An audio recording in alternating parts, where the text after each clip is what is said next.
Greetings people of the West. If you have heard, there's something going on in Iran right now. Some call it a protest, some call it a revolution. Whatever this event might be, you are witnessing it from a safe distance, but its outcome can have drastic effect on the world and consequently, on your life. Yes, I know that sounds a bit hyperbolic. After all, how could the fate of a country in Middle East, this mortar of geopolitics, have such a drastic effect on the free world and its unshakable foundation based on peace, freedom and democracy? By the end of this video, I'm hoping you'd get the answer to this question. One of the smartest things you can do as a person is to understand the world order of the historical era you're living in. Because everything, and I mean everything you see and hear around you, operates under this world order. Once you understand the world order, suddenly everything starts to make more sense. But the people in power try their best to hide that from you, or just express it through outlets that don't get much attention, because the world order is too dark and depressing. It doesn't go well with all the patriotic pomp and hopeful speeches your average citizen expects to get from their elected politicians. For example, if you want to understand how the world operates, you can never rely on news, or at least news from one source, because the function of media is to protect you and itself from the truth of how power operates. Trust me, that would lead to some really awkward conversations on national TV. For example, during the Bush era, if you turned on the news, you would hear some stuff about fighting terrorism and protecting America. Every news you would hear would be just a small detail, or even an irrelevant piece of information, to strengthen that narrative. But then, by chance, you could watch a movie like Lord of War, and the movie would blatantly tell you that basically all the wars fought on the face of the planet are fueled by the arms industry, and sometimes even American government itself would supply their so-called enemies with weapons, so this lucrative business wouldn't die down. And they would do that through independent contractors, so it wouldn't trace back to them. Here, you have a truth bomb dropped on you by a freaking movie, a movie that informs you about the world order more than 100 hours of news from CNN and Fox News ever could. If you thoroughly took the message of the movie to heart, you could never look at any news the same way again, but after all, how could you? It was just a movie. These tidbits of information about the world order are everywhere. Sometimes, they can be found on the most unusual places, like a Reddit post or a video game dialogue or a random video you watch on YouTube. Only after gathering enough pieces a whole picture will be formed in your mind. Let's talk about the little piece related to Iran, or to be more precise, Islamic Republic, because they are not the same. What is Islamic Republic? Islamic Republic is basically Nazi Germany, Soviet Union, the medieval Catholic Church and the Sicilian Mafia all rolled into one. Let me break that down for you. IR is similar to Nazi Germany, in the sense that it's driven by fascism, supremacism, police brutality, and a condescending outlook towards anyone who's not part of their creed. The only difference is that this force of fascism is Shiite Islam, instead of Aryan race. This obsession with Shiite religion is so severe that IR is especially brutal to Sistan and Baluchistan, a province in Iran, because it has a large Sunni Muslim population. IR is similar to Soviet Union in the sense that its goal is to create a constructed reality, both for its citizens and foreign countries. Any media related to IR spreads nothing but lies, deception and half-truths with the goal of projecting an image of strength. Maintaining this image is so important that they're not willing to back down from any of their positions, no matter how heavy the cost might be. This has caused IR to become an extremely stagnant government, similar to Soviet Union. There was a brilliant dialogue in the TV show Chernobyl about Soviet Union which said our power comes from the perception of our power. That's pretty much IR's policy about everything, to a degree that the boasting and the fake confidence of IR has become a subject of jokes for Iranian people. IR is similar to medieval Catholic Church in the sense that it has turned faith, religion and spirituality to a business. And in order to maintain this business it constantly tries to spread ignorance and superstition by any means necessary. However, they're smart about this. They have dominated all the official means of spreading culture, from book industry to TV, but so far, they have allowed people to consume anything they want in the privacy of their own home. Even though the internet has been filtered as long as it existed, but bypassing it is quite easy through VPNs. This is why, despite all the limitations, many Iranians, especially the younger generation, are quite familiar with Western culture. However, providing this freedom was a fatal mistake on IR's part, because now we have a generation of people who grew up completely immune to their propaganda, and now IR's stupid ideology seems alien to them. Dictatorships like IR, China, and North Korea can only work if their people are not exposed to alternative, often superior ideas. China and North Korea realized this lesson, but IR didn't. And now, with the level of awareness Iranians have reached thanks to the internet, it's too late. Of course, you might be saying right now, why are you saying this?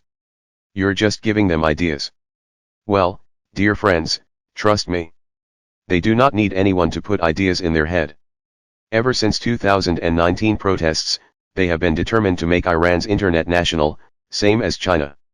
An incredible amount of budget and resources was dedicated to this cause, but they haven't built the required infrastructure yet. As soon as they make national internet sustainable, they will make it a reality. At the moment, this is perhaps their biggest wish. In the meantime, what IR was counting on was to let people consume whatever culture and content they want just to keep them quiet, but not give them any means to spread it wide. What they didn't count on was that their own culture was so damn unattractive that majority of Iranians didn't want to have anything to do with it after they got exposed to the alternatives. IR is similar to Sicilian mafia in the sense that everyone in power is related to one another whether by blood or marriage or personal friendship. And they're all part of a very sophisticated organized crime extended family guising as a government. The goal of this mafia ruling on Iran is to use Iran's oil money to make themselves filthy rich and send their children abroad so they can live in the most luxurious conditions, while Iranians themselves, who are the rightful inheritors of Iran's resources, wallow in poverty and deal with extreme inflation. Just like real mafia, this corrupt economic entity thrives on shoddiness and deception, and this is why there's basically no transparency in Iran.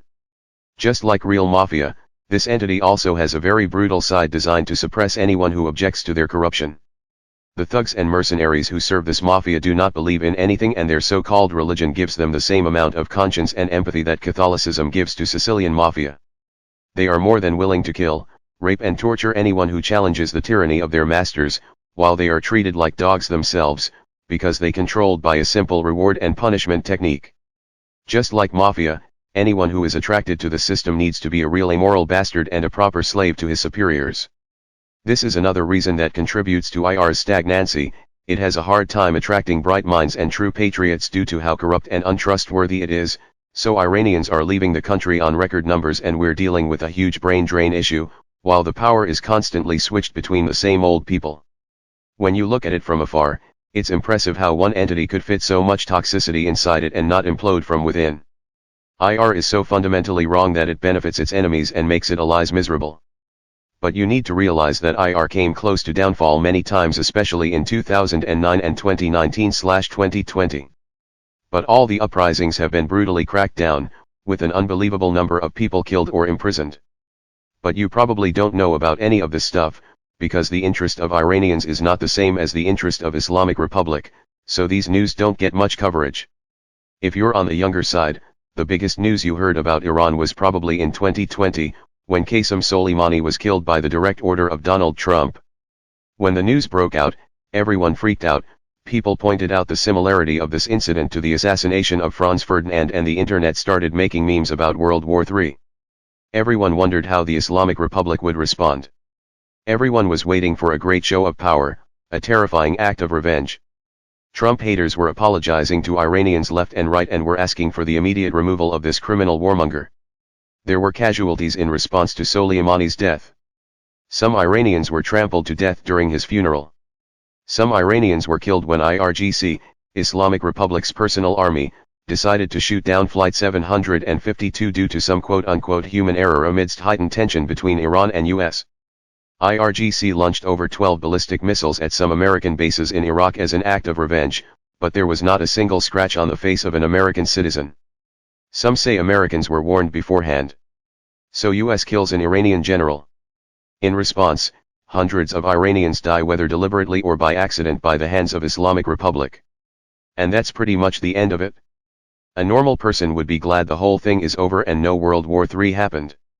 But a more inquisitive mind would ask, who was running this circus? The thing is, the ultimate battlefield is the human mind. If you can instill the right mindset in others, you can turn enemies into friends, or even servants. Islamic Republic is aware of this fact, and this is why they make no serious effort to start any wars, despite being enemies with half of the world, secretly or openly. The sad truth is that Islamic Republic is fighting this battle on the minds of Westerners, and with the way things are going, they're winning. And if they win, it won't just be Iranians who will suffer, but Westerners too. At the moment I'm writing this script, a movement is going on in Iran in reaction to the death of Mahsa Amini by the hijab police that for all intents and purposes should have been a full-on revolution, but it isn't yet. Because Iranians are not just fighting against an unjust system, they are fighting against a whole world order, a world order that thinks it's beneficial to have a weak and miserable Iran. Western politicians, and especially Democrats and their mostly leftist allies, provide a lot of aid to Islamic Republic. They forge deals with them, they give them money, they give them platform, and they turn a blind eye to a lot of crimes they commit inside Iran. The reason is that IR has sent a lot of lobbyists to democratic countries around the world whose only job is to legitimize IR and its propaganda in the West. Arguments like, it's their culture, we should respect it, criticizing hijab is Islamophobia, and they are just defending themselves against the evils of the imperial West. These arguments are all promoted by such lobbyists, who are called exports by Iranians as an insult. These lobbyists take different shapes and forms: journalists, activists, spokespeople for organizations or even whole organizations, the most prominent one being National Iranian American Council, NIAC. The network of power is so vast and complicated that I don't think anyone fully understands it yet. We Iranians ourselves have just been discovering the extent of it in the past 5 years. Most of us were ignorant of it beforehand, but things have gotten so bad that it forced us to try and find out how Islamic Republic can get away with so much. You might ask, but Islamic Republic has been around for so long.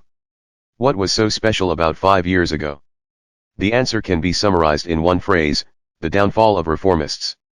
Reformists were a group of people who believed in Islamic Republic, but wanted to give people hope that it can be reformed, it can get better, if they give them a chance. And people really gave them a chance. But they failed. And it was only through their failure that we finally realized what we should do about IR. To make a long story short, reformists were a group of people who realized IR was too brutal for its own good, especially for the first 10 years after the 1979 revolution, and it needed some reforms to make it look more civilized. Reformist presidents and politicians were ruling Iran from 1989 to 2005, and in this period, they did a lot to project a more civilized image of IR to the world. In this period, Islamic Republic consolidated a two-party system that it desperately needed to legitimize its claims to democracy: reformists and fundamentalists. Basically, reformists are the Democrats and fundamentalists are Republicans, but in the context of Shiite Islam. Just like Democrats and Republicans, they were two wings of the same bird. There was a huge fight between reformists and fundamentalists during the 2009 presidential election. People came out in the streets, thinking reformists are the answer to their problems. But there was a huge crackdown, and after that, reformists basically lost. We had another reformist, Hassan Rouhani. But during his presidency, people slowly and surely realized these guys are just irrelevant. They were just a controlled opposition by IR to soak up all the anger and resentment of people towards IR and make it impotent and meaningless. Rouhani himself alleged that all the power lies in the hands of IRGC and the leadership, and the role of presidency is a sham. This was all but proven true in 2019, when Islamic Republic cut off the internet for a whole week and killed more than 1,500 people in a brutal protest in response to the petroleum price increase. Rouhani acted like a headless chicken during that tragic incident. After that, most people cut off hope from him, and the presidency. This was the tipping point for Iranians. After this, they realized it's impossible to reform something that's rotten to the core. After this, the calls for the downfall of the regime became stronger than ever before. It was only complete hopelessness that paved the way for our true freedom. There's a lesson to be learned here for all those who talk of hope in the face of jackalls. However, the calls for the downfall of the regime fell on deaf ears, because reformists made many ties between themselves and Western countries, especially the leftist parties. The sad truth was that during this period, I saw many posts from Westerners who defended IR and acted like this is what we want, or what we deserve. That's what propaganda can do. Although it's worth to mention that while leftist politicians and ideologues allied themselves with IR, some of the movements they kick-started had an undeniable effect on what happened in Iran after the death of Mahsa Amini. Namely the BLM protests after the death of George Floyd and, of course, the Me Too movement. However, the fact of the matter still stands. The left constantly flirts with IR, and that's one of the main reasons why most hardcore leftists are not too eager about this movement and only express lukewarm support for it at best, because they know if it succeeds, Iranian will get an opportunity to freely tell the world what a horrible experience it was to live under Sharia law and Islamism, how incompatible Islam as a political ideology was to the standards of modern living. This will put a stop to all their efforts to normalize Islam in the West and portray its tyranny as something nice, wholesome, and protective. Once this news broke out, many Muslims showed that they're more concerned about the image of hijab than the killing of Muslims inside Iran, again proving to the world how messed up their priorities are. This has been said many times and needs to be said again: Islam is not a race or ethnicity, but an idea, and like all ideas, it can be criticized. But who am I kidding? The truth of the world is that most politicians and ideologues do not really stand for any true human value, they are simply bought and sold by different interests. I don't want to complain about this, it's just how power works. But it needs to be known that a lot of politicians and political parties have allied themselves with Islamic Republic because of the lucrative oil money, because they know if they dealing with a legitimate powerful government, the price of oil would not be what it is right now, but you need to realize that Islamic Republic is not your usual player in the world politics. They have ambitions for domination and creating a Shiite empire with a tight grip all across the world. IR's think tank is aware how the West is slowly erasing its own power and influence by its own hands. There's white guilt, there's anti-imperialist sentiments, there's this false dichotomy that white people are evil and minorities are all good. These lobbyists are using these techniques to weaken you and take over you. I know what I'm saying sounds ridiculous and alarmist at the moment, but governments and ideologues do not think in years, but decades. They are well aware that what this culture war between the left and the right will do to the West if it continues like this. The so-called right-wingers kept warning you about this for years, but you just called them intolerant, fascist, and white supremacist. I'm an Iranian myself who has no dog in this fight, and I'm telling you, regardless of what right-wingers believe about other issues, they're right about this. This is what they want to do. They will stop at nothing, even if it's dismantling your democratic government and creating a caliphate at the heart of Europe. The only reason this is such a far-fetched idea right now is that they face extreme opposition inside Iran itself. If all Iranians were on the same bandwagon as Islamic Republic, you would see the true horror of Islamic Republic. Democracy will always be in danger when there are strong anti-democratic ideologies running rampant in the world.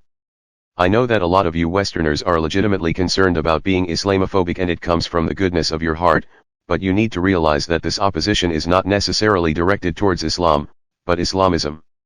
Whatever our feelings about Islam might be, it's undeniable that there are a lot of Muslims who are against Islamism. As a matter of fact, Islamists show the least amount of concern for the lives of Muslims themselves, especially if they are impoverished. And they have shown this time and time again, both in Afghanistan and Iran, where they have the most amount of power. During these protests, around 80 people were killed in Zaydan during the protests. Killing them was easy for IR, because as previously mentioned, they live in one of the poorest provinces in Iran and they are Sunni Muslims. And the fact that they're Sunni Muslim is the reason why they're so poor. If there's one lesson we have learned from World War II, it's that when a country violates human rights inside its own borders, sooner or later, it will have no choice but to expand. Islamic Republic does not like you, your democracy or your freedom. They look down on you. They see your culture as degenerate. If they could, they would take all your freedom away and replace it with their own ideology. They have created a vast and complicated network of deception to hide their true intentions and present themselves as the real victims of the situation, but it's not true. Islamic Republic is a fascistic power-hungry state that has managed to rule over Iran for so many years by inflicting terror, poverty, and ignorance on the population and creating false divide among all kinds of groups, from ethnicities to men and women themselves. The ignorance part didn't quite work out. As you can hear from the news, the Iranians are waking up to the oppression inflicted upon them, but we can't defeat such a ruthless government when they have so much covert and overt support internationally. We Iranians have limited power to overcome this vast network of propaganda. You Westerners need to wake up to what is being done to your country by Islamists and put a stop to it. I have lived under an Islamist government all my life and I can tell you, it is hell, even and especially for Islamists themselves. Western politicians have no obligations to listen to us, but they are obligated to listen to you. Supporting IR should have a cost for them. Once the cost gets too high and they realize it's not in favor of them to support IR and lobby for them due to internal pressure, they will let go. IR without outside support wouldn't have the means to support its extremely cruel suppression machine. If the governments all around the world stop turning a blind eye to the numerous crimes that they commit against their own people, they wouldn't be able to do it so freely. Because I can tell you this, if they manage to successfully silence and kill us this time, their filth will spread to your country harder than ever before. Epilogue, a vision of hope. So far, I have told you about the dangers of Islamic Republic, but I didn't tell you about the benefits of a democratic Iran for the world. The most obvious benefit is that the downfall of IR is that Middle East will take a huge step towards stability. IR claims that they're the reason Middle East is not falling in pure chaos, but they're the ones who are giving legitimacy and even funds for the elements that are causing this chaos in the first place. In the classic mafia fashion, their argument is pay me to protect you from myself. During the 2015 European migrant crisis, the Western world saw with its own eyes that crimes in the Middle East can have direct effect on Westerners too. One of the causes for the migrant crisis was that IR was a huge supporter of Bashar al-Assad and basically saved him from downfall, so this resulted in a harder crackdown on his part, and this crackdown led to millions of refugees. Another benefit is that a democratic Iran will dismantle the current world order, which is divided into the democratic Western Bloc and the asshole Eastern Bloc. I am using the word asshole because I cannot find any other common ground beside assholism between CCP of China, Putin's Russia, and Islamic Republic, which are the three main players of the asshole gang. All three countries, despite all their differences, hate the West and do everything in their power to hurt it in one way or the other. But I personally, as an average Iranian citizen, do not relate to their cause. I don't want Iran to be the playground of this axis of evil and their hopeless cause. I am not a blind supporter of the West, but I know whatever faults it might have, it's better than the current governments of Iran, China and Russia and the corruption and tyranny they're trying to spread across the world. The third benefit is that our revolution can have a huge impact on strengthening the relationship between men and women. A huge uprising happened in Iran in response to the death of a normal girl by the hands of a sexist government. Both men and women, out on the street, chanting woman, life, freedom as a way to show the world that misogyny has no place among them. Iran is on the verge of introducing a new kind of feminism to the world, a feminism not based on division, but unity among man and woman. And we have a historical event to back it up too, so it wouldn't just be empty slogans. The discourse of this revolution is not based on hate, but on love. And it rose triumphantly from the bowels of one of the most misogynistic governments in the world. Can you imagine the symbolic power of this revolution? If we win this revolution and manage to spread our ideals, it will have a healing effect on the fractured relationship between men and women in the West, and perhaps all across the world.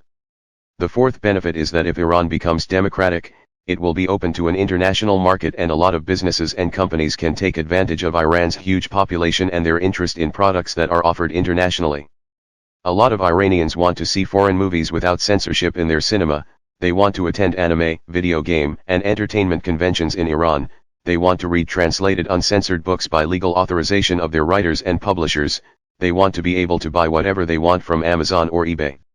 I know in the grand scheme of things, these concerns might seem unimportant. I know that some of you might even argue that Amazon is evil and we're better off for not being able to buy anything from it, but whatever the case might be, we want to be part of the world. If Amazon is evil, we want the freedom to choose not to buy anything from it. If Hollywood is evil, we want the freedom not to buy tickets to their movies. If Western capitalists are evil, we want the freedom to choose whether to pay them money or not. If anybody or anything is evil in this world, let us interact with them. We will find out for ourselves and decide accordingly. In other words, we want to have the agency to choose. And we're confident we will choose the right things. And the whole world will benefit from it. As a Westerner, what you can do is just to hear our voice, believe us when we say how hard it was to live under IR, and make sure that the propaganda of IR does not affect you. I said it before and I say it again, politicians have no obligation to fight IR. After all, IR indirectly donated to Biden's campaign through NIAC, so why should Biden lift a finger to do anything to hurt one of their donors? But think about this brutal dictatorship can influence the United States election. If you do not become aware of how it influences your country and put a stop to it, they will keep doing it. And with every one of their donations, with every new attempt at lobbying, your country will become worse little by little. If you don't wake up to what they're doing, you can never stop what they're doing. Hell, you might not even find out the cause.